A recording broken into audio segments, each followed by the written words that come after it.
అరే పులివెందుల ఎమ్మెల్యే అంటారు కదా, ఎందుకు అంతమంది పోలీసులు, ఎందుకు అంత భయం? 500 మందికి పర్మిషన్ ఇచ్చానని చెప్పి అంతమంది పోలీసులు తెచ్చుకున్నారేంటి?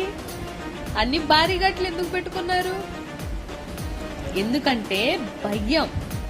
జగన్మోహన్ రెడ్డి గారి జనసంద్రాన్ని చూడాలంటే భయం.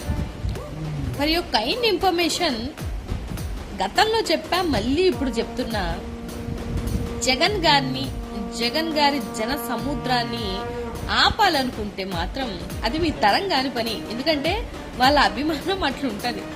కానీ కొన్ని వీడియోలు చూస్తున్నా పాపం బండ్లు కొండల మీద నుంచి ఎక్కించుకొని తర్వాత వాళ్ళేవో వైలు కనుక వైలు నుంచి కూడా దిగి, మీ అభిమానం సల్లగుండా కానీ జాగ్రత్తగా జగనన్నని మీరు రిసీవ్ చేసుకోండి. జగనన్నతో అండగా ఉండండి. మళ్ళీ జగనన్నని క్షేమంగా పంపించండి. అండ్ మీరు కూడా జాగ్రత్తగా ఉండాలి. అండ్ మీరు మళ్ళీ ఆయన చేసుకొని వెళ్ళిపోతున్న పనికి అడ్డుపడే కొద్దీ మీ అందరికీ దేక్తడి పోచమ్మ గుడి.